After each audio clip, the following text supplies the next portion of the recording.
All right, Shalom Israel. You live with the Israelite School of Universal Practical Knowledge. Priest and Captain Soccer Warhol, 9 class from Memphis, Tennessee. Every Tuesday, Wednesday, and Thursday, we have classes from 6 to 8 p.m. Central Standard Time. Since 1969, the Israelite School of UPK has been teaching so-called blacks, Hispanics, and Native Indians the truth according to the Bible. What is the truth? The truth is that so-called blacks, Hispanics, and Native Indians descend from the greatest people that have ever walked the face of the earth. The Bible identifies us as the lost 12 tribes of the nation of Israel. Salaki, in the year 2023, there's nothing more important than for so-called blacks, Hispanics, and Native Indians to learn the truth of who we are, where we come from, and what our purpose is here on this earth. What we do in the ISUPK is give brothers and sisters an opportunity to go into this book called the Bible to gain the knowledge, wisdom, and understanding that the Most High has contained therein, so that we could come back to being the people that He called us to be and reclaim our righteous place on the earth as kings, priests, and the standard bearers of righteousness. With that, Tuesday's class is usually the brotherhood class. Tonight we're going to discuss honoring the wisdom of the age. We're going to talk about, honoring your mother and your father, taking heed to the lessons that are to be learned from those who have, walked the path, um, walked a path of life before us. You know what I'm saying? A lot of times, um, because of oppression, because of the condition that our oppressor has put us in, there's a lot of dishonor among Israelites between the generations. A lot of the younger generations look at the older generations and um, what's the word I'm looking for? Because of oppression, there's a separation between the generations that exists in Israel, and there's almost a pride that exists among the younger generation that causes them to look down on those who came before them and to blame them for their mistakes or for their inadequacies, whether it was in parenting, whether it was in their successes or failures in life, whether it was in their ability to provide a certain kind of life that the younger generation felt that they deserved or should have had. Because of oppression, we have lost the understanding of honoring your mother and your father. And that's something that really is for some families, it's a recent phenomenon. It's something that really has occurred between the generation who are adults now and their parents. There's a lot of disrespect and dishonor between the adults now and their parents. You know what I'm saying? Or the young children now and their grandparents. The generation between the grandparents and the grandchildren, there's a disconnect between the parents and the grandparents.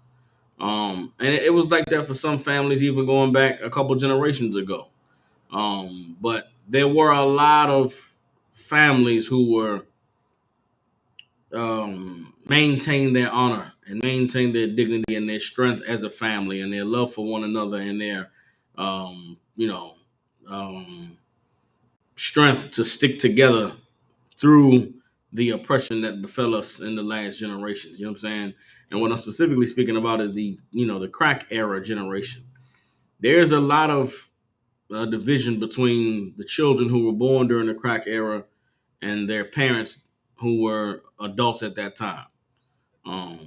With that grandparents generation, those who were giving birth to children during the 60s and the 70s, many of those pre-60s generations of black families, those families were intact. Those families were strong. Those families maintained, some morality and some sense of togetherness and unity.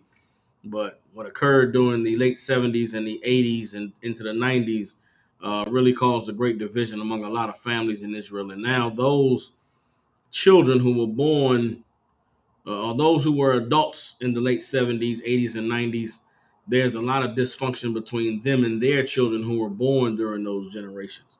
There's a lot of anger and frustration that exists among the children born in the 80s, 90s, and early 2000s with their parents, because many of their parents befell the traps of addiction and befell the traps of, living a criminal life or trying to be a gangster, or you know, um, or went the other way and just were stuck in the welfare system. Single parent households and things of that sort. So I think it's important to talk about what the Bible says is the responsibility of children to their parents, and the lessons that we are to learn from those who have come before us, whether it be good or bad. The dysfunctionality, though, that exists today with a lot of us who are, in our middle age years and our parents, is something that is counterculture to what the Bible says. It's important that we understand it and acknowledge it and address it. And that's what we're going to do tonight. All right. If anybody has any questions, of course, if you get questions online, type them in. Questions in the class, all you got to do is raise your hand. And with that, we're going to go ahead and get into it. All right. Again, the title of tonight's class is Honoring the Wisdom of the Aged. Everybody understands? All right. Let's get Ecclesiasticus 3, chapter 8.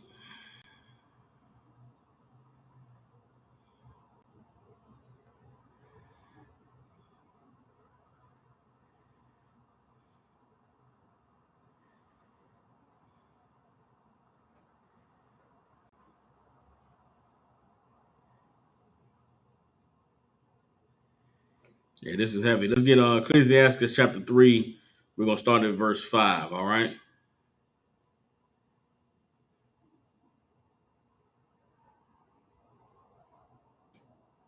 Matter of fact, we're going to read Ecclesiasticus chapter 3. We're going to start at verse 1. And this is Ecclesiasticus in the Apocrypha. All these scriptures that we are about to read are scriptures that are um,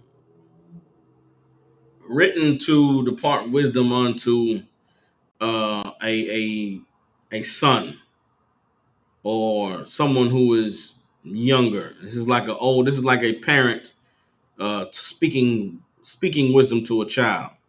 It's like a parent passing down a lesson to his children that is going to help them when they get to the age or get to the place in their life where they are in their parents' shoes. And it's very fitting for the breakdown that we're about to go into.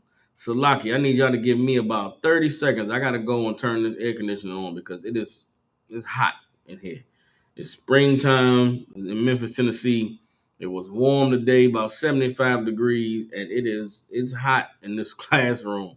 So I need y'all to bear with me 30 to 45 seconds while I go and I turn this so lock it. I gotta go turn this AC on. Bear with me 1 second, y'all. I'll be right back.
All right, all right, all right.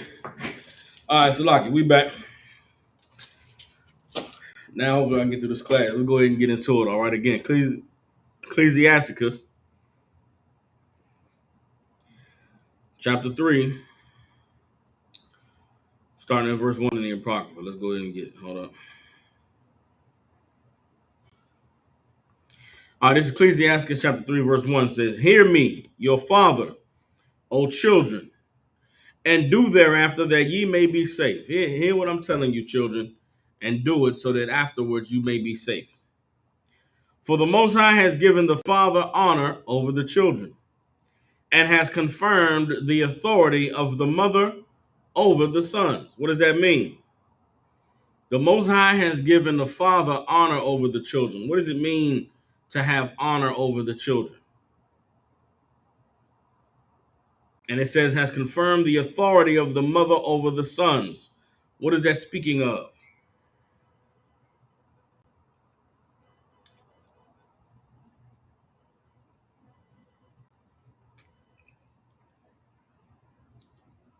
This is a confirmation of a man and a woman's um, responsibility over children. When it says a man, the Lord has given the father honor over the children, what that means is it is a father's, um, it is the place of the father to be respected and honored by his children. You understand? It's already known and a given that children should obey their fathers, that children should take heed to their fathers. But this is saying that the Lord established for a father to have honor over his children, meaning what? A child should grow, and in any of their successes, any of their achievements, and any of the great things that they do in life, their honor should be to their fathers. And this is something that is opposite in this kingdom that we're living in, where the honor always goes to the mothers. It's one of those things where you see it, somebody achieve something great and something amazing. What do they always say? First and foremost, I like to thank my mother. That honor wasn't for her. In a righteous kingdom, in the society that the Most High established, the honor over the children was given to the father. And the authority of the mother was established over the sons, meaning what? In a righteous kingdom, children would obey their mother's authority. They would acknowledge their mother's uh, uh, warnings and threats to not. I don't even want to say threats, but their mother's warnings to them. In this oppression, many of us have grown up, particularly those of us who grew up in single parent households. Oftentimes, we didn't want to uh, acknowledge our mother's authority.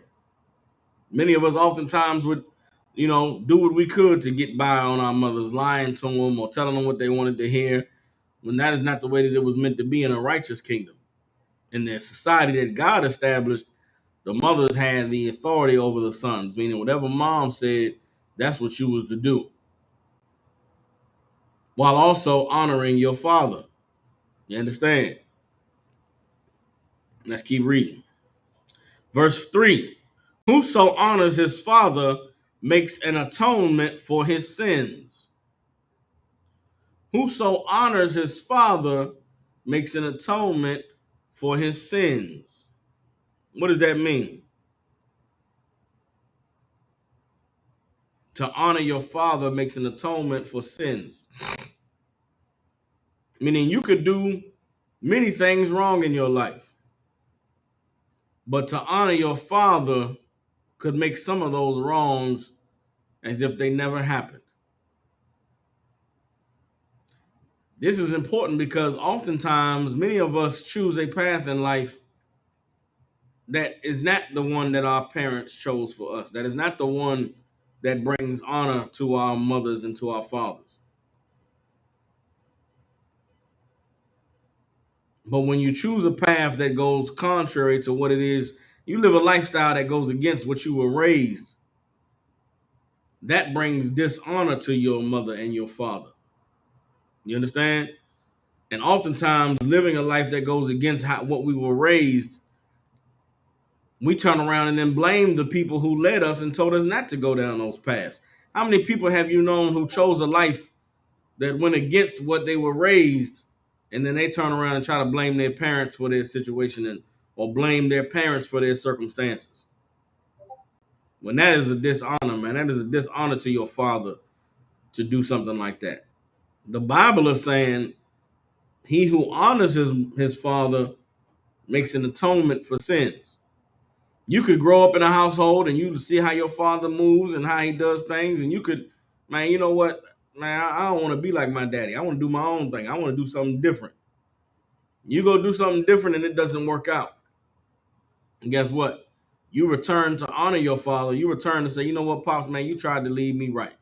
You tried to tell me the right thing to do, and I wanted to do something different, man. You know what? I should have listened to you, Pops. I should have obeyed what you said.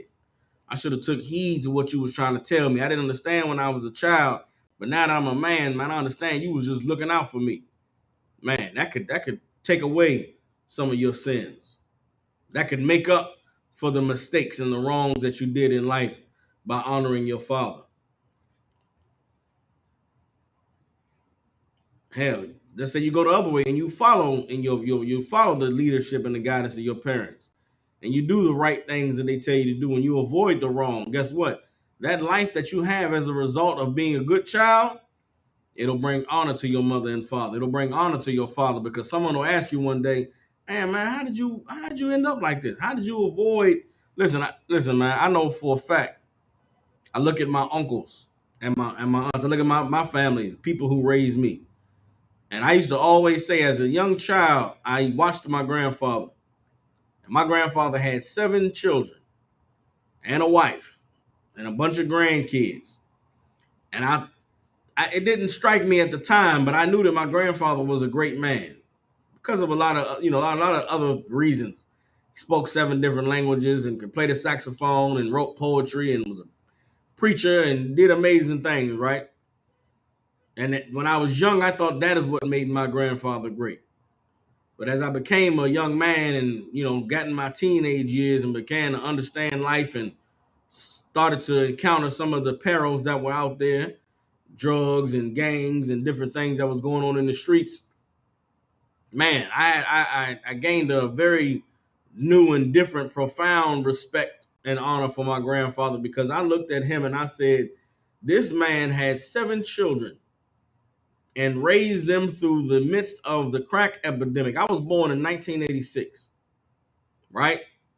Midst of crack ravaging Washington, D.C., where I grew up. And I thought to myself, man, as I grew up as a kid, I wasn't never sheltered, man. I had a lot of, I had a lot of experiences socializing and making friends and going different places. I remember I tell people all the time, man, I was like 7 years old and I learned how to ride the bus. I used to ride the bus with my cousin and go to the mall. But after that, hell, I was on the bus doing my own thing. 8, 9, 10 years old, going to the mall, going to the bookstore, going wherever I wanted to go. Right. And I encountered a lot of different people from a lot of different backgrounds. And I met brothers whose parents were on crack. And I met brothers whose, father was on heroin and mother was a prostitute. You know what I'm saying? And I met people who had, alcoholics, alcoholic uncle and their mother was never around and they lived with their grandparents. And I just remember, man, growing up being so thankful and appreciative for the family that the Lord saw fit for me to be born into because I had a grandfather who had 7 children and none of them were crackheads. 7 children, 3 daughters first and 4 sons, and none of them had ever gone to prison. 4 sons who were young, teenagers and young adults in the midst of crack, and none of them was drug dealers. None of them went to jail. None of them got strung out. None of them got shot, got murdered, shot anybody, caught a case. Man, my grandfather was an amazing man. And he was honored by his children because they obeyed him. They listened to him in one capacity or another. It's not to say my grandfather was a perfect man or he did everything the right way. But goddamn, he deserved the credit for that. He deserved the credit for having 7 children and raising them through the midst of the crack epidemic. And for me and all of my cousins, all of the grandchildren, man, we had good parents. We had a good family. We had a good upbringing. You understand? Not all of us, not all of the, of our parents was perfect or did the right thing all the time. Hell, made many mistakes. But I know for a fact that for me and all my cousins, looking at a lot of our friends and the children we grew up with, we were blessed beyond measure because of the works of my grandfather, because of and my grandmother, the strict, rigorous, uh, you know, parenting that they had given to our parents, man. And that's a rare thing, particularly for that generation.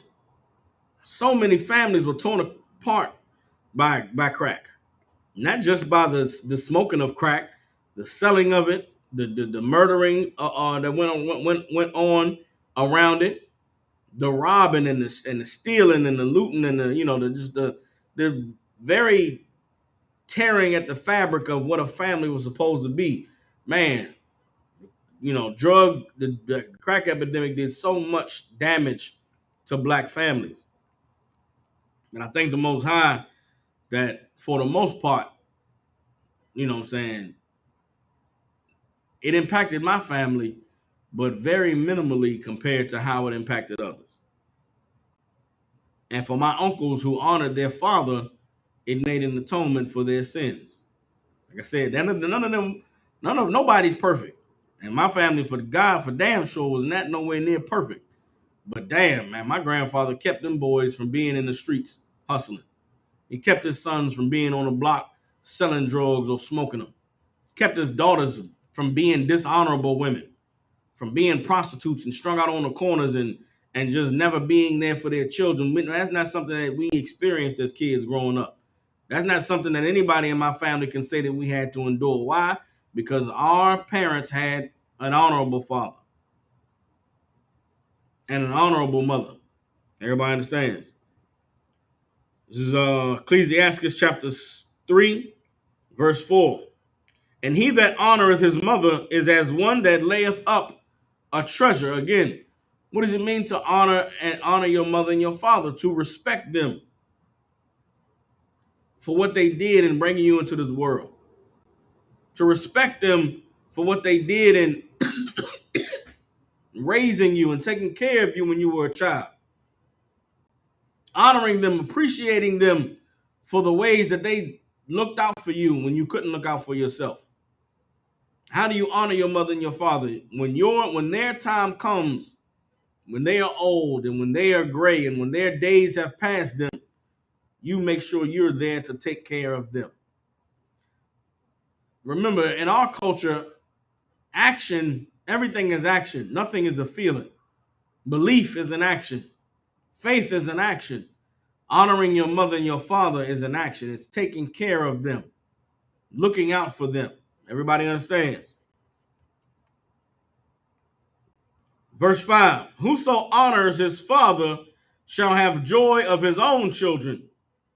And when he makes his prayer, he shall be heard. He that honors his father shall have a long life. And he that is obedient unto the Most High shall be a comfort to his mother. He that fears the Most High will honor his father and will do service unto his parents as unto his masters. Honor thy father and mother both in word and deed, that a blessing may come upon thee from them. For the blessing of a father establishes the houses of children, but the curse of the mother roots out foundations. Glory not in the dishonor of thy father, for thy father's dishonor is no glory unto thee. For the glory of a man is from the honor of his father, and a mother in dishonor is a reproach to the children. What is that saying? The glory of a man is from the honor of his father. Think of men who you know who have been successful. Men that you know who have lived a good life. Men that you know who have avoided the traps of the oppressor. Avoided prison sentences and avoided drug addiction and avoided getting caught up in the streets and gangs and committing criminal acts. those men, their glory, meaning their success, their, dodging all those pitfalls is an honor to their father. The majority of men who you can say that about, they are men who were raised with a father in their lives. Men who were raised with men who they looked up to and who looked after them to make sure that they didn't fall into any of the traps that were set by the oppressor. This is something that was recorded in the Bible thousands of years ago, man. We talk today about what's going on with the youth. We talk about the young boys that's out of control and the violence in the streets and the stealing of cars and the robbing of people and the selling of drugs. And many people say, well, where are their fathers? A lot of these kids, you know what's wrong with the youth today. They ain't got enough men in their life. Yeah, all the strength, ain't no men to show them how to be men. That's why they think that being a man is to be a gangster and run around selling drugs and killing. But you let your oppressor tell our women 30 years ago they didn't need no man. They got government welfare, they got government assistance. They got to get that man out that house, though. The Most High gave us a culture of honoring our fathers, of taking heed to the words that they spoke to us, of honoring the lessons that they gave us to prepare us for life. But in this society, man, we were raised and taught that your parents are old and they don't know what they're talking about. The time has passed them by. The culture we were given by our oppressors was one where you dishonored your mother and your father. You refused to follow them and take heed to their warnings. Not even understanding or acknowledging that you don't even know what the hell you're doing. You're just a child. In this society, they tell you become an adult when you're 18 years old. Listen. It's such a foolish thought. Such a foolish idea that once you turn 18, now you grown. You can live your own life and you can make your own decisions. Says who? Most of us, by the time we're 18, man, we don't know nothing about life. We ain't experienced nothing, ain't been nowhere, haven't seen anything. We think we know something, but really we don't know anything. But this society sets you up to tell you, man, you're 18, you could do what you want to do. Why? Why did they teach us that? So that our oppressor could then take advantage of us. Why did they want your parents to not be an authority so that they could be an authority? Why did they want to separate you from the generation that came before you so that they could put you at odds with one another? And for so many of us, it is worked to perfection. For so many of our families, there is no honor that exists between the children and the parents. And the children grow up resenting the parents and hating them, wanting to blame them for all of their problems and their issues in life, when if you honored your mother and your father, you would acknowledge that you never did anything your parents told you to do. You never honored them and walked the path that they laid before you. All the sacrifices and hard work they put in, and you just wanted to go get high. You just wanted to go be a hoe. You wanted to be a gangster so bad. You thought your daddy was a sucker because he went and punched the clock every day. Not realizing that man was punching that clock every day because as a man, he did what he had to do to make sure that those bills was paid, to make sure that there was food on that table and clothes on your back. He sacrificed everything to make sure that you had a chance to have a better life. Then you get old enough to think you making your own decisions and you dishonor that man by thinking he's a sucker, thinking he ain't getting no real money because he's not living the life the drug dealer live. He's not doing the things that the evil men who you watch on the television do. You were fool, and your dishonoring of your father will be your ruin. But if you honor your father, I'm gonna read the scripture one more time. Salaki. Ecclesiastes chapter 3, verse 10. Glory not in the dishonor of thy father, for thy father's dishonor is no glory unto thee. You don't get no clout from saying, yeah, my daddy wasn't shit. My daddy wasn't there. All the times I heard that in my life growing up. Yeah, my daddy wasn't there. My daddy wasn't shit. But your daddy put his penis in your mother. That's how you came here. So how is it possible that your daddy wasn't shit? The man made you, brought you into this world. A lot of us grew up without our fathers, man. A lot of us grew up resenting our fathers, never even knowing a nigga. Wasn't until some of us became men and we got with women of our own that we realized why our fathers wasn't there. Listen, I didn't meet my father, my father, my blood father, till I was 19 years old, right? But the man I thought was my father, I knew him until I was about 7. And I remember very plainly my mother told me after we went to see him the last time, probably not going to see this man for a while. I ain't going to say his name. And I said, why? And my mother, I thank my mother for being very open with me. Me and my mother had a relationship. I don't know if many sons have had a relationship like this with their mothers. But my mother didn't treat me like a child. She didn't talk to me like I was a kid. My mother dealt with me on certain things as though I could understand because I could. Hold on. Hey, shalom, Lord Christ. No, what's going on? I'm teaching class, huh? Yeah, yeah.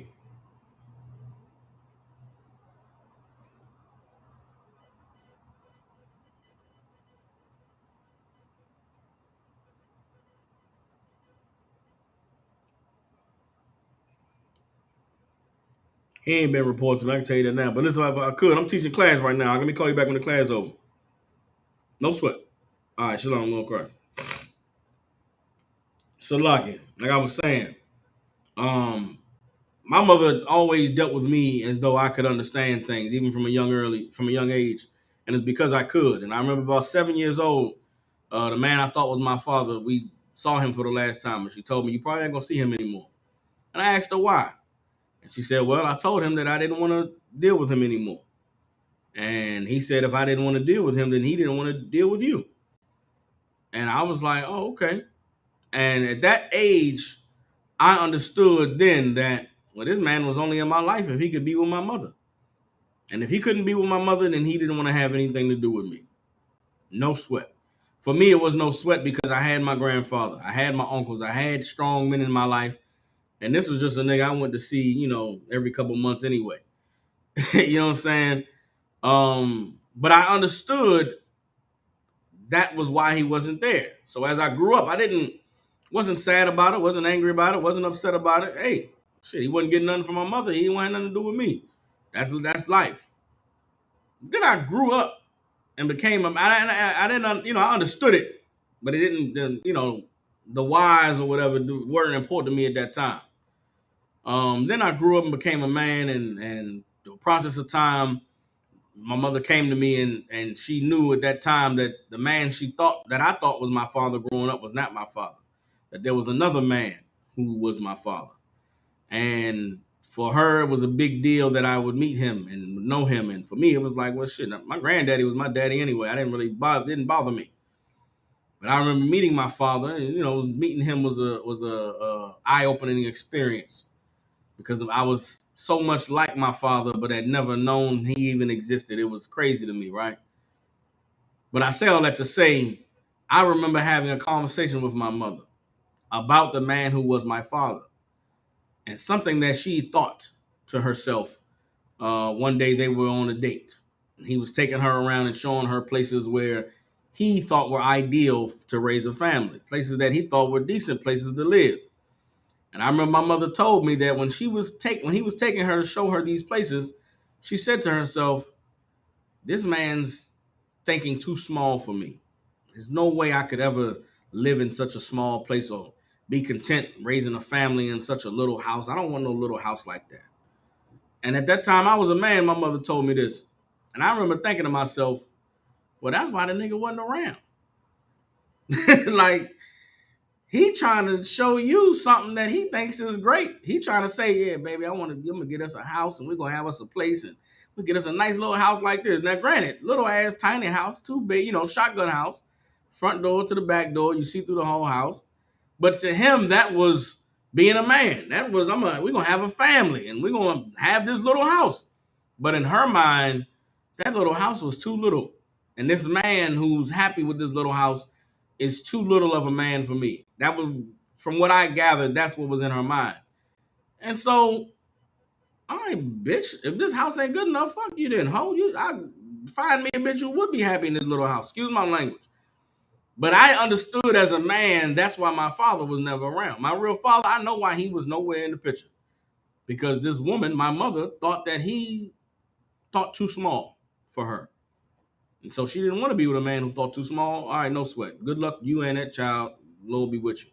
You know what I'm saying? Even for the man who I never saw after 7 years old, I understood his growing into a man and dealing with women on my own. I understood his predicament. You don't want nothing to do with me, shawty? You what you want? You gonna get you another nigga? All right, bitch. Well, fuck you and that baby. I don't give a fuck that kid. That's what it was, and that's what it is. But I'm thankful to the Most High that I never grew up hating any man. I never grew up hating the man I thought was my father. He ain't want to be there for me. Nah, he just, hey, what he had, my mother fell apart. I was a part of that. Man, like I said, I never had no real relationship with that nigga outside of my mother anyway. Then the man who was my father, finding out what my mother thought of him, oh, that's why he wasn't around. Shit, I wouldn't have stuck around either. I wouldn't want to be with no woman that looking down on me. You know what I'm saying? Not that she ever said anything to him about it, but whatever. But I've known men in my life who dishonored their fathers. My father wasn't shit, man. My daddy wasn't nothing. And it's like that doesn't glorify you, my nigga. That don't build you up to talk bad about your daddy. It don't build you up to diss your father and say he wasn't shit. And my father was just some wino. He was just some crackhead. Damn, bro, that's your father though, my nigga. Like, come on. You know what I'm saying? And for us now, that generation of us men who grew up, whose fathers were crackheads, whose fathers did go to jail, whose fathers did succumb to the many traps that were in the streets. Being men now, man, I understand it. Being a man now, man, I had an uncle who was a drug addict. And I remember as a child, we used to laugh at him and mock him and just, that nigga ain't shit. But man, being a man now, the white man is the devil the Bible speaks of. Because those people were beautiful people. Those people who we called crackheads and who we mocked, man, they had life in them. They had goals and dreams and aspirations. They had things that they wanted to do. But they fell to something that was far greater than what they could imagine was out there waiting for them. And many of us grew up neglected and not having the families that we should have had and not having the type of, structure that we should have had because of those drugs. And it wasn't until we became adults that we understood, man, them people did the best they could do. Did they fail in many respects? Yeah, they did, man, but shit. What could they do? You understand what I'm saying? You don't gain any glory by dishonoring your father. You understand? Because dishonoring your father brings shame to you. You understand? How many men have grown up hating their fathers just to be just like the nigga? You hating some man for whatever his faults were or his imperfections just for you to grow up and be just like your daddy. It's no glory in dishonoring your father. You understand? Verse 11, Ecclesiastes 7, 3 and 11. For the glory of a man is from the honor of his father, and a mother in dishonor is a reproach to the children. You ever heard a child talk bad about their mother? And my mama, she ain't shit. That bitch, this and that. My mama was a hoe. She wasn't never, man. We ain't never had no food or nothing, this and that. It's like, why are you telling me? You shouldn't talk bad about your folks, man. It's something I felt even before the truth. I knew women whose mamas wasn't shit. Damn, bitch, that's your mother. You only got one mama, man. They might not be the best. They might not be the greatest. Might not be everything you hoped and dreamed for, but damn, they gave you life. You know what I'm saying? They struggled, man. They changed your diapers and, fed you and made sure you had a little bit of what you needed. Yeah, maybe she was aggressive. Maybe she yelled and cursed a lot. Maybe she beat you a little bit too much, but goddamn, she didn't know no. She was doing the best she could do. And now that you become an adult and you have children, you look and you say, well, goddamn, I'm thankful to the Most High for having a mama like that so that I know what not to be. I know what kind of a mama not to be. I know what kind of a father not to be because of the parenting that I received. Was it hard on you? Yeah, it was hard. Was it rough? Of course it was. Do you wish it was better? Of course. That's what comes with being the children of God who refuse to obey the Most High. The life you live, that horrible, messed up life that you lived with that family and those parents who were addicted to those drugs and didn't have any stability and functionality, man, that's what happens when you disobey God. Now you've been given an opportunity to be better than that. Don't hate your parents for what they couldn't do. Be better than they were because you know what it's like to grow up with parents like the ones you had. Honor your mother and your father by taking heed to the lessons that you should have learned from them and be better than them. You understand? Keep reading Ecclesiastes 11, Ecclesiastes chapter 3, verse 12. My son, help thy father in his age, and grieve him not as long as he liveth. Help your son, help your father in his age, and grieve him not as long as he liveth. Don't raise hell on your parents.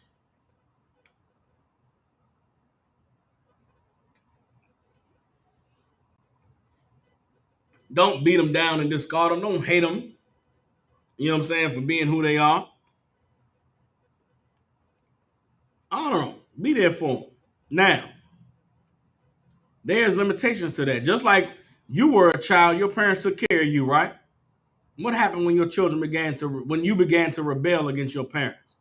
When you began to not respect the rules of their house, and you began to not do the things that they required you to do, they put you out. You want to be grown, nigga? Go be grown out there in the streets. You can't be under my roof and not follow my rules. Well, guess what?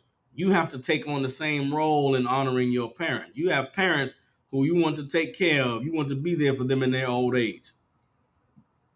Suffer it as long as they are willing to be there under your roof, as long as they are willing to accept your care. But you don't have to go and, chase after a parent who refuses to honor you, who refuses to allow you to take care of them. You got a parent out there that doesn't want to do the right thing in the same way that they told you you don't want to live under these rules. You go out there in the streets, you have to do them the same way. Ideally, you honor your mother and your father by taking care of them, like the scripture said. But then there are some mothers and fathers who they won't allow you to take care of them. They've given too much of their life to the streets, and they will not leave the streets. Their soul is tied to the drugs. Their soul is tied to the alcoholism. Their soul is tied to running around out there where evil dwells. And there's nothing you can do for them in that case but to pray for them. Pray for them and be there for them the way you can. Go see them when you get a chance. You know what I'm saying? Pop up, hey, mom, what's going on? Hey, Pops, bought you something to eat, man. You know what I'm saying? Wanted to see you, make sure you straight, man. You have a good day. For some parents, that's all you can do. For others, you take them in, you shelter them, you clothe them, you feed them, give them some peace and solace in their few years they have left in this earth. And don't be grieved by their presence because you don't know how long you're going to have them. I remember being young, that same man I talked about, my grandfather, got sick when I was about 11 years old.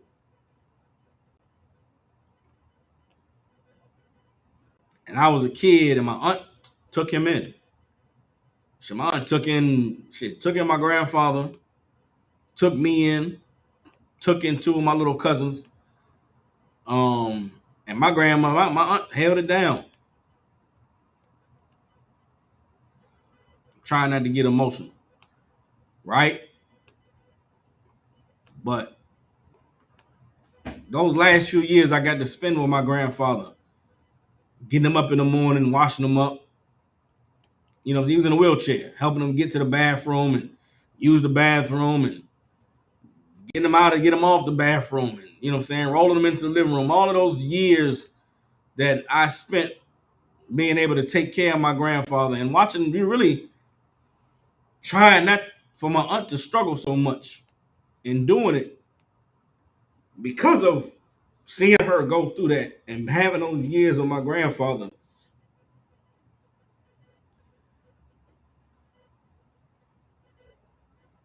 the way that she honored him put it in me that that's the way that we honor our mothers and fathers. And I remember when I was young seeing my aunt do that for her father. I couldn't wait for the chance to be able to do it for her and for my mother and for my uncles. And that's not something that a lot of families have.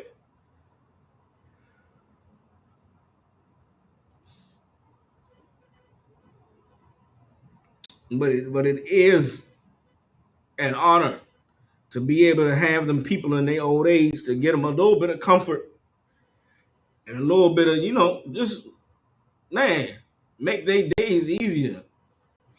I remember in those years dealing with my grandfather, he was in that wheelchair. I could tell this was a cat that lived a full life. You know what I'm saying? Like, this cat lived a full life, working and taking care of his kids and his family, and just being able to be there for him in those last few years made us, for me, it was like being able to pay him back. Salaki. And okay, the whole reason I'm teaching this class is because of watching Commander General Yohana last night talking about head priest Ariyah. And there's a brother that I never knew. I don't know this cat, but I do know some of the stories, like the one Commander General Yohana told last night. And when people live life and they get older, you can look at their life and tell they made some mistakes. You can look at their life and you can say, yeah, they did this or they did that. But goddamn, that ain't the time to be angry with them. That ain't the time to, hate them. They get old, man. They in their older, they in their last days. That's the time to honor them. That's the time to be thankful for what they did do. And I don't care who your parents are, what kind of family you come from. Whatever lessons you learn from them, good or bad, they went into making you who you are. And there's not a single one of us who can look at our lives and look at the people who were a part of them that influenced us and infected us to be at the point where we are now. And you could just say, man, I hate them. They wasn't shit. You can't do that, bro. I ain't know my pops. You know what I'm saying? Growing up. But when I met my father and I got to know him, man, I'm glad he wasn't there, bro. Because who knows the man I could have been if that nigga was around to influence me. And I know, like I said, I know the story my mother told me. Shit, I wouldn't have been around either. You know what I'm saying? Like I said, I think about my, people who I knew who was affected by the crack epidemic. When we was kids, we used to laugh at them, look at them like, oh man, they ain't shit, they just crackheads. But now that I'm an adult, shit, I know niggas I grew up with, they pill addicts. They smoking weed 1,000 times every day. Now I look at their kids and wonder what their kids think about them. All of the time we spent laughing at the crackheads and laughing at those who was, addicted to drugs and alcohol. We grew up and became them same people. Because we didn't know what life was like. Shit.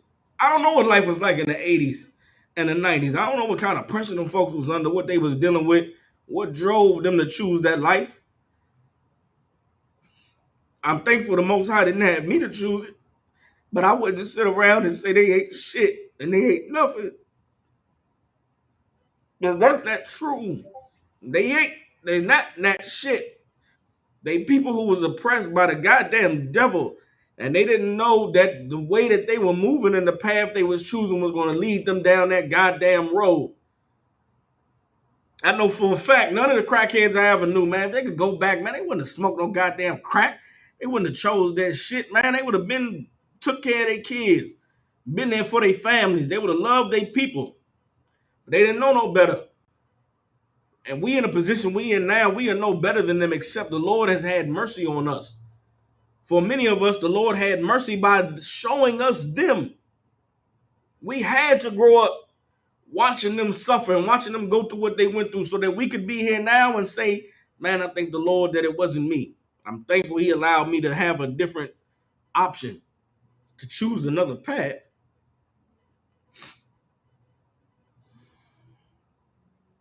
But it's important for us that we honor those who came before us Because in honoring them, we show our children how to honor us.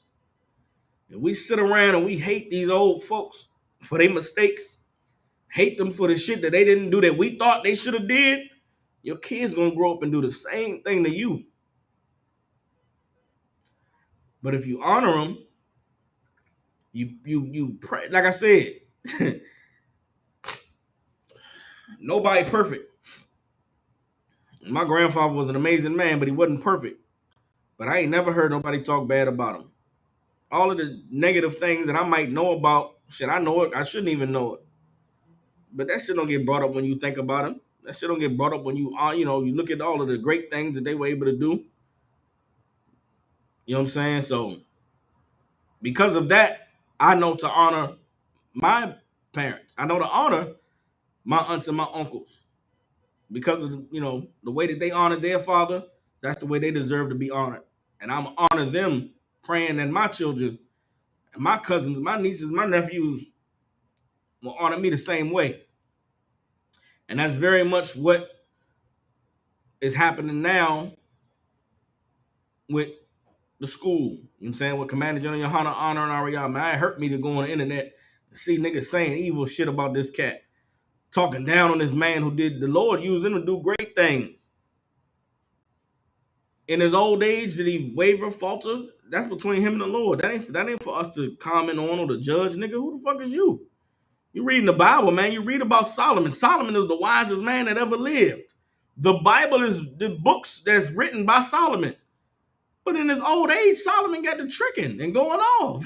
Solomon got the building temples for hoes and letting hoes go and worship false gods. Now we're going to hate Solomon. We're going to say, man, Solomon wasn't shit. Solomon loved hoes. Solomon went and built temples for hoes. Nah, we ain't going to do that. We're going to honor Solomon for what he did when he was strong in the Lord, when he had strength, when he honored the Most High. David is a man in the Bible. David did an evil, horrible thing and tricked off with Bathsheba, committed adultery. Some bitch he saw naked on the balcony, committed adultery and had Uriah come off the front lines and tried to get Uriah to go lay with the broad so that nobody would know David got her pregnant. When that didn't work, David sent Uriah to the front lines and died. Uriah got murdered being an honorable man standing for the king, and David was boning his goddamn wife. Now, do we say David wasn't shit? David was an evil nigga. Yeah, David deserved to die. Nigga, the Bible says that David was a man after God's own heart. How dare you throw someone's legacy away for them being weak in their at any point in their life? You know, that's not our culture. That's not how you honor someone. Honor your mother and your father regardless, nigga. There's no ifs, ands, or buts in the scriptures. There's no gray areas. There's no, you can honor your mother and father, but if they a crackhead, fuck them. That ain't in the Bible. That spirit isn't Israelite. That's not an Israelite spirit. Like, that's a devil spirit, man. That's something you get from your oppressor. It's not even natural to us. I mean, you so oppressed, you don't even know that you taking on things that are foreign to the Lord. The Lord doesn't recognize that. He doesn't know what it's like to say, hey, man, fuck that nigga. He ain't shit. Who says who? Who are you to say somebody wasn't shit when the Lord used them to do amazing things? And the Bible is clear. The Bible says, judge not lest ye be judged. And that's a lot of niggas, man, that be saying a lot of foul things out their mouths that the Lord going to hold them to that same standard. The Lord going to hold them accountable for the things that they say about other people. When their time comes, the Lord going to say it about them. You know what I'm saying? Good or bad, man, righteous or unrighteous, there are lessons to be learned from those who come before us. And if you following if you're following the Lord, if your spirit is in the right place, then you will appreciate who the Most High places in your life for you to learn those lessons, whether they are good or bad. Like I said, I know. I mean, I knew a lot of cats. We grew up without our fathers. None of us had our daddies. You know what I'm saying? But I know for a lot of us, we grew up. At some point, we met our fathers and counted our fathers, And we just look back like, man, I'm glad that nigga wasn't around. Because that nigga wouldn't have been no good for me. Meaning, I learned the lesson of life that everybody don't do what they're supposed to do. That's what I learned when the man I didn't see the cat I thought was my father after I was 7 years old. I learned in life that hey, people don't do what they're supposed to do all the time. Just because the nigga my daddy, he's supposed to be around, but he not. But it's okay. Because I got my grandfather, I got my uncles, I got my cousins. Like I had strong men in my life. So I didn't want for nothing. And then to grow up later and to meet my father and to get to know him and to know the kind of man he was, it's like, man, the Lord knew what he was doing because I did not need to be around what my father was into. Who knows what type of man I could have turned out to be. But I thank the Most High for him. Because when I met my father, man, so much about me is just like him. I don't even know this nigga. Never was around him, never knew he existed. But a lot of who I am, I get it from him. Man, I thank the Most High for that because I'm a hell of a guy. You know what I'm saying? If it wasn't for that nigga, I wouldn't be who I am. So I couldn't hate him. Couldn't, you know what I'm saying? And I give that to the Most High. That's a spiritual thing. You somebody that's, hell, I didn't have that horrible of a life coming up. You may have gone through things where you, man, hated your father. You look at your father like, man, that nigga wasn't none, that nigga was dirt. But him being that way taught you what not to be. Him being that way showed you what you didn't want to be towards your children. Honor him for that.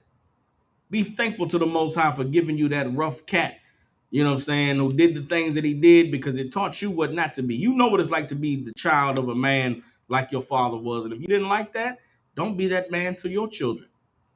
Honor your father for being that man, for teaching you what to not show to your children. That's what the Bible is talking about. Some of you grew up with mothers, you don't have the type of mother that I had. Don't have the type of relationship that I have with my mother. You understand? Guess what? Don't hate your mother.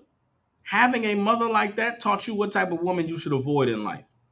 Having a mother like that showed you that there's some women who can be cruel. There's some women who can be downright nasty. Well, guess what? As you grow and you meet women and you have children and you want to find a woman that you're going to raise children with, don't choose a woman that was like your mother if you didn't like how your mother was. And thank your Most High for giving you that mother so you could see just what some women are capable of being. And now you can know to not choose a woman like that. You understand what I'm saying? All of these things, none of it's by accident. None of it is by chance that we end up with the people in our lives that are in our lives. They are there for us to learn and to grow and to be tested by so that we can know to appreciate and thank the Most High when we get a chance to know him. Everybody understands. Sister Kapadas, I said, Salakia, sir, is that why Ham was punished because he didn't honor Noah? Is that the same thing? Yes. Ham was punished because Ham treated Noah like his daddy was just a drunk. Just some wino. This nigga ain't shit. Look at this drunk, passed out. That nigga ain't shit, man. That nigga's a hoe. Let's go to it. Let's go to the lesson of Ham in the book of Genesis. But let me finish out in Ecclesiasticus, the 3rd chapter, all right? So, like, this is Ecclesiasticus chapter 3, verse 12. Says, my son, help thy father in his age, and grieve him not as long as he liveth. Meaning, don't cause him to grieve. Verse 3.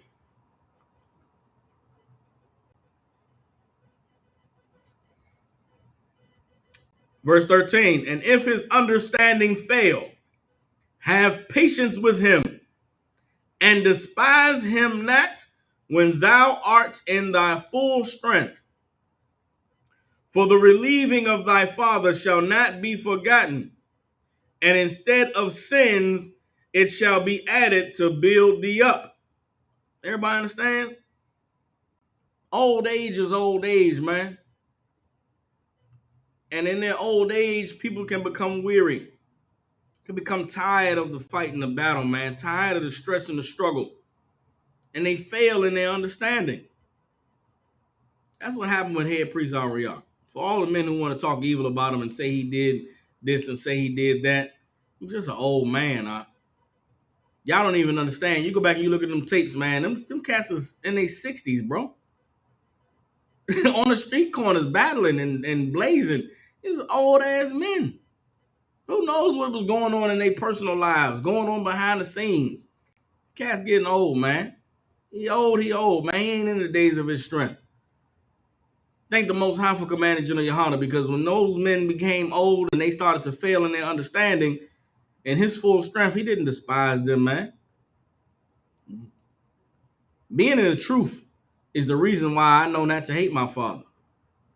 Being in the truth is the reason why I understood the struggles of those who came through that generation, that raised us up.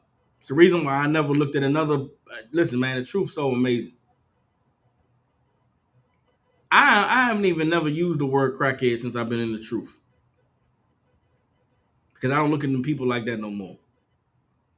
Coming into the truth made me realize that them was people that was oppressed, man. They was in an impossible goddamn situation, in an impossible circumstance, in an impossible time, with a goddamn monstrous demon unleashed to destroy all of them. I don't look down on them people no more, man. I don't have any anger in my heart for them people. When I was young, maybe I did. When I was young, I did. When I was young, I absolutely blamed the crackheads for being on crack. It's their fault. They chose to be crackheads. Not knowing anything about life, not understanding, things people go through. But man, I thank the Lord for the truth, because it gave me perspective. It gave me man, it's a sense of knowing that I don't know it all and being empathetic, man. So I thank the Most High for commanding General Yohana, because if he was not the man that he was and didn't understand what he understood about the Lord, he could have easily been one of those men who hated those brothers and hated the men who raised him up, who in their old age didn't retain their same strength and their same understanding. Man, but he understood, man. He understood, man, that, you live a life serving the Most High. You get older in age, you're just an old man. You can't hate an old man for being an old man. You can't hate somebody who's past their prime for not being as strong as they used to be. It's the responsibility of the young men to be strong for the old man who can't be strong for himself no more. But if the young men hate that old man and take advantage of him and abuse him in his old age, you can't blame the old man. You blame those young men who were supposed to take care of him. Commander General Yohana was one of those young men who would have took care of Ariyah. The mother niggas took advantage of him, man. The mother niggas hated him, hated the truth, hated what was built. And they wanted to make something new. So for anybody to not understand that, man, you hating this cat when the Lord used him to do something amazing, man, you should be ashamed of yourself, man.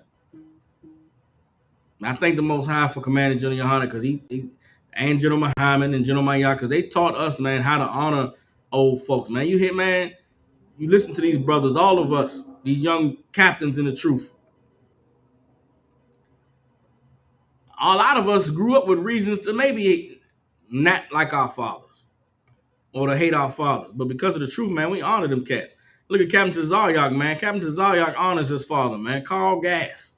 I know who Carl Gass is because Tazaryak made sure everybody knows who Carl Gass is. But you listen to Tazaryak tell some stories about his childhood and about growing up, man. It was rough. He had one of them fathers that went through it. But because of the truth, man, he honors that cat, man. Because if it wasn't for that cat, he wouldn't be here. He wouldn't been Tazaryak if it wasn't for that brother. That's an honorable thing. And that's a spirit that comes from righteous men of the Lord. And it's righteous men of the Lord who understand what the Bible tells us. You understand? And it might not be the easy thing to do. It might not, the thing that you've been trained and taught, it goes against that. But it's the honorable, righteous thing, man. Salaki. Let me read it one more time. It's Ecclesiasticus chapter 3, verse 13 says, let me start at verse 12. My son, help thy father in his age, and grieve him not as long as he lives. And if his understanding fail, have patience with him, and despise him not, when thou art in thy full strength. 14. For the relieving of thy father shall not be forgotten, Meaning what? You take care of your father, you relieve him in his old age, you be patient with him and deal with him. It shall not be forgotten. And instead of sins, it shall be added to build thee up. Meaning what? It'll make you stronger. It'll make you better. You'll be better for it. Verse 15, in the day of thine affliction, it shall be remembered. Thy sins also shall melt away as the ice in the fair warm weather. He that forsakes his father is as a blasphemer, and he that angereth his mother is cursed of God. My son, go on with thy business in meekness, so thou shalt be beloved of him that is approved. The greater thou art, the more favorable, the greater thou art, the more humble thyself, and thou shalt find favor before the Most High. Many are in high place and of renown, but mysteries are revealed unto the meek. For the power of the Most High is great, and he is honored of the lowly. We're going to stop right there, all right? It's Ecclesiastes, the 3rd chapter, man. Lessons from a father to a son on the importance of honoring your father and honoring those who come before you. And it is a lesson that we need in this generation and in this time. Like I said, because of oppression, there's so much division between the younger generation and the older generation. And it's a cruelty that our oppressor has divided us in such a way. You know what I'm saying? Like I said, I remember growing up, my grandparents, their generation kept families strong, kept families together, made sure that everybody was, you knew all your cousins and family reunions and all that type of stuff. But it's, and maybe it's just an up north thing. But I know after that, after their generation was gone, it's like them type of things stopped. Family reunions and everybody coming together and gathering together. Down here in the South, I see families down here in Memphis, man. They families are strong. They still doing family reunions every year and everybody coming together. It's a beautiful thing. And we shouldn't lose that. We should hold on to that. You understand? And that is where the honoring your mother and your father comes into play, because these people down here, they take care of them older generations. You know what I'm saying? They be looking out for them old folks. It might be some families where they done fell off, you know what I'm saying? But that culture of caring for one another and, the older generation passing on lessons to the younger generation, that's something that's biblical, man. That's our culture as Israelites, and it's something that we should definitely hold on to. All right? So we'll drop that. Let's go ahead and go to the book of Genesis, and we're going to deal with the sin of Ham and Noah. All right?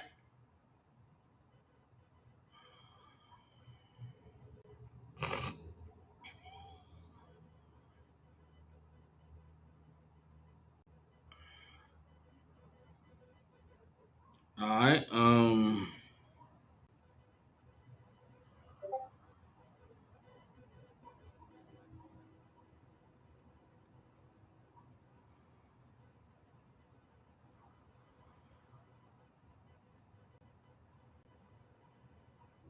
All right, let's get the book of Genesis, chapter 9,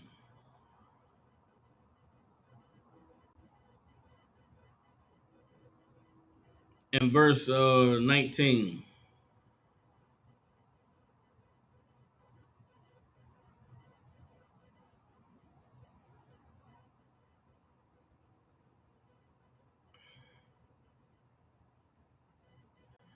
All right. Genesis chapter 9, verse 19. These are the three sons of Noah, and of them was the whole earth overspread. And Noah began to be a husbandman, and he planted a vineyard. And he drank of the wine and was drunken, and he was uncovered within his tent. And Ham, the father of Canaan, saw the nakedness of his father and told his two brethren without. Let's stop right there. Right? This is after the flood. This is after they back on the earth. Noah became a husbandman and planted a vineyard. Right? And Noah got drunk. He drank that wine. He got drunk. He drank and he passed out. in his tent uncovered, meaning what? He was exposed. He was not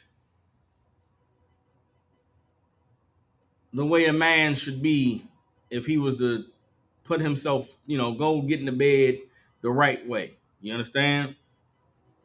And Ham, the father of Canaan, saw the nakedness of his father. You understand? Ham saw his father passed out, saw his father uncovered in his tent, and told his two brethren without. Now, what is that conversation like between Ham and his two brothers? How can we know what the conversation of Ham and his two brothers, how can we know what that conversation was like? Read verse 23. And Shem and Japheth took a garment and laid it upon both their shoulders, and went backwards and covered the nakedness of their father. And their faces were backwards, and they saw not their father's nakedness. Everybody understands? Why would Shem and Japheth go and cover themselves before going into the tent? Why would they cover themselves so that they did not see what Ham saw? And why was it important for them to cover their father up? They could have just let him left laying there uncovered. Why was it important for them to cover their father? And why was it important for them not to see their father uncovered? It's because of what Ham said to them when he came out. You understand? You got to remember the Bible is written by Israelites. Who are Israelites? Blacks, Hispanics, and Native Indians. And what do we know about how we speak and how we talk about what we just read about dishonoring a father? It's clear that Ham dishonored Noah, right? How do we know that Ham dishonored Noah? Let me finish the whole thing before I break it down. Verse 24, and Noah awoke from his wine and knew what his younger son had done unto him. Verse 25, and he said, cursed be Canaan, a servant of servants shall he be unto his brethren. Noah woke up. How did he know what Ham had done? Because he was covered up. Noah knew he didn't cover himself before he passed out. He woke up covered up, and he said he knew what Ham had done. You understand? What had Ham done? Ham had dishonored his father. That's what Ham did. That nigga in there drunk, man. That nigga passed out, man. That nigga in the tent, I'm so sick of this nigga, man. All he do is get drunk, man. That nigga ain't shit. He just in there passed out, uncovered, thing all out. I can't stand that nigga, man. That nigga ain't, Ham talked dirty about Noah. Ham talked down on his father. Ham spewed vitriol about his father. So bad that it made Shem and Japheth say, man, fuck this nigga, man. Let's go cover Pops up, man. This nigga Ham tripping, man. This nigga ain't shit, man. Why he talking about Pops like that? Now, this is Noah who lived through the flood. Noah who knew the civilization that was on the earth prior to the flood. Noah who many years was building on that ark and was being warned by God that these people were going to perish who were not listening to him. Noah who knows what was left in that world that Noah saw drowned by the flood. Noah lived through such a harrowing experience of seeing the entire civilization that he lived during. Listen, understand this. Noah lived during a time on the earth where there was civilization out there. What do I mean? There was math, there was science, there was religion. You understand? There was buildings. Noah was building a goddamn boat for 600 years, for hundreds of years. Noah was building that boat. And then people laughed at him for building that boat in the middle of a place where there was no goddamn water. And Noah dealt with a lot of, ridicule and a lot of mocking and a lot of people talking down on him. Noah stayed out there building that boat because he was obedient to God. While everybody was, the Bible says, as in the days of Noah, it is going to be in the days of Christ where people are marrying and giving in marriage. We are living in a time where people are marrying and giving in marriage. Look at all the civilization. Look at all the society that's around us. Imagine if a flood came tomorrow. Imagine if your house shall return tomorrow. This place is getting wiped out with fire, thermonuclear fire. The people who live through that, you think they're not going to need a drink? Not going to want a drink? The entire world as you know it wiped out, and now you and your children are starting from scratch. When Noah got back on dry land, Noah planted a vineyard because Noah needed to have him a drink. Noah had the right to want to have a drink, had the right to drink as much as he wanted to drink and pass out in whatever condition he wanted to pass out in. This bastard Ham see his father passed out. He go talk down on his father to his brothers. Talking greasy about this man of God who in his old age deserved the right to have a goddamn drink and pass out if he wanted to. If Ham was an honorable son, he would have covered his father up and never spoke of his drunkenness, never spoke of him passed out uncovered. But that wasn't Ham. He didn't have the spirit. He went and told his brother, yeah, man, Pop's in there drunk, man. That nigga ain't shit, man. That nigga, he's just a fucking wino. All he do is drink all the goddamn time. Man, since we done got back on land, he ain't did shit but want to drink. He ain't out here helping us build nothing. He ain't doing this. He ain't doing that, man. I can't stand that nigga. Shem and Japheth looking at, man, who the fuck is you talking about, nigga? That's our father. Nigga, we made it through the flood because of him. What the fuck wrong with you, Ham? You want some bullshit. Shem and Japheth did not like how Ham talked about their father. That's why they went covering their faces. They didn't want to hate their father like Ham hated him. They didn't want to look down on their father like Ham looked down on him. They didn't want to see their father in that weakened state, so they covered their faces, man. They didn't even want to see it. They act like it never even happened. Covered their father up, put the blanket over him, and never spoke about it again. Ham woke up. Ham knew. How did Noah know Ham talked about him? How did Noah know the shame that Ham had brought to him? What you think it was like when Noah came out of the tent? How do you think he was received by his sons after that? Some of us have lived that. Some of us have been the child that goes and covers the parent up. Some of us have been the parent, the child that said, yeah, that nigga ain't shit, man. Mama high again. That bitch running around here, she ain't shit, man. All she do is get high. She don't do shit else. That's your mama, man. That's your daddy.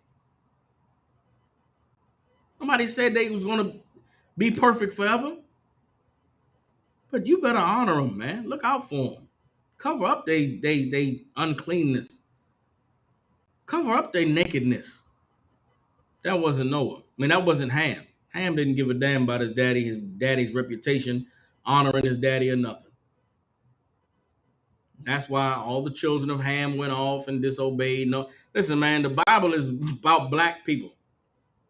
Everything we just read in Ecclesiasticus about honoring your father and obeying him, and there's no glory in dishonoring him. That is specifically for black people. We the people that need that message. Them Chinese, they honor. They honor them Chinese parents. Them East Indians, man, they look after them. Them red dots be gray and old, and they be looking out for them. You understand? These devils, their culture is the one we are mimicking and disrespecting our parents and our grandparents and not taking care of them. White people just discard their elderly. You get old enough, they'll discard you. They'll build you a statue and tell you was great, but they'll throw your ass away. And we've taken that from our oppressors, because they are the most unhuman people on the earth. But man, we shouldn't be that way. We have to understand that we, as well as our parents and our grandparents, are a generation born into oppression. And when you're born into oppression, the oppressor is the one who tells you to hate your mother and your father. Now, one thing that me and my father connected on, the story he told me. My father's a native Indian. He's from the tribe of the Lumbee tribe. Down there in Lumberton, North Carolina is where my father lives. My father told me the story of, now this is one thing my mother did tell me about my father. When she told me that my father hated the white man. She always talk about the government and white people and the cruelty of the system and this and that. And when I met my father and when I came into the truth, me and my father was able to have some conversations about the oppressor and about, all the evil that's been done to our people. I tried to fish my father to the truth, but he wasn't trying to hear no Bible talk. And even in that, I understand. He been through enough in his life with this, with people trying to teach him the Bible that he's just shut off from it. He's too old. He ain't trying to hear none of that, right?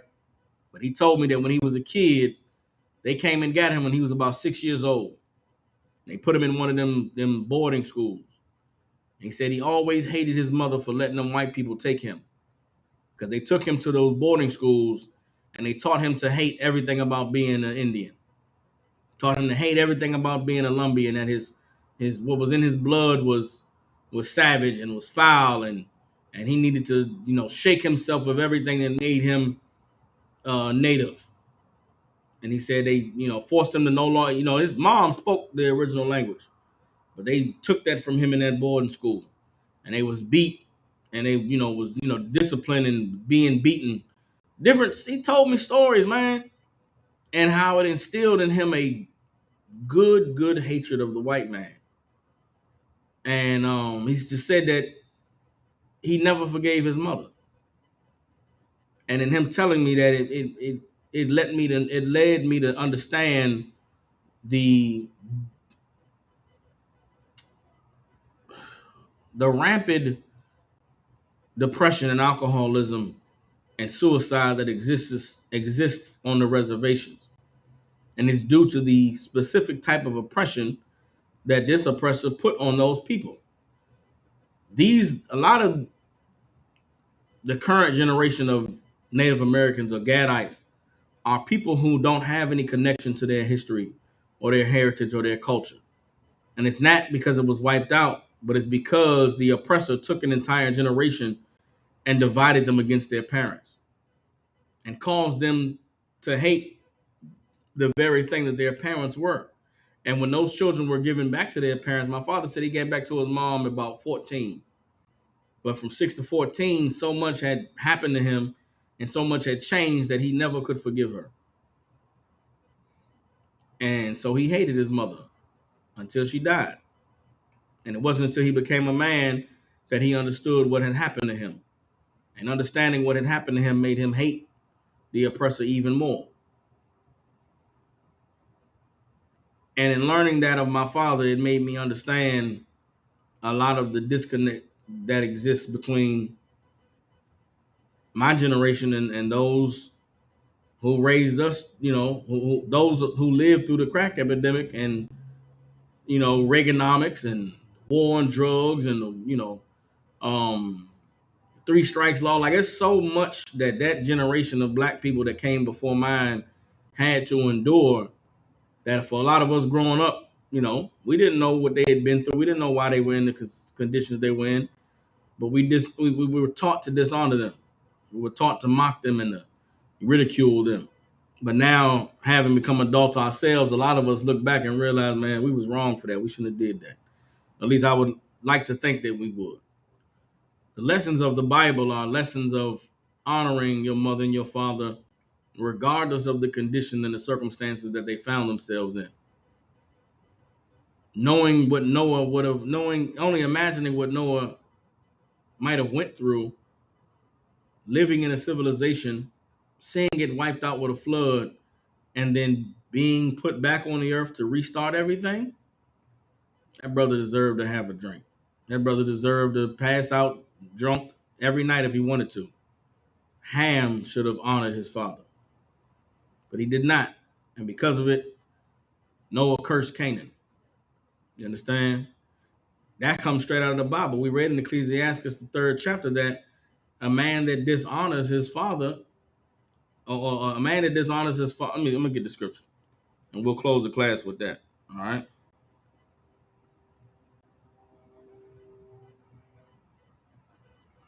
This is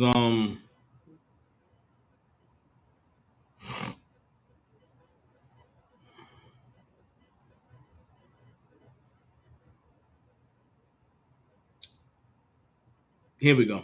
Hold on.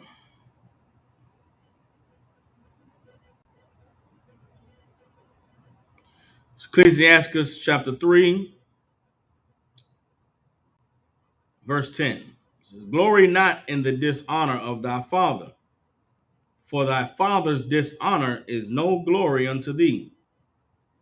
For the glory of a man is from the honor of his father, and a mother in dishonor is a reproach to the children.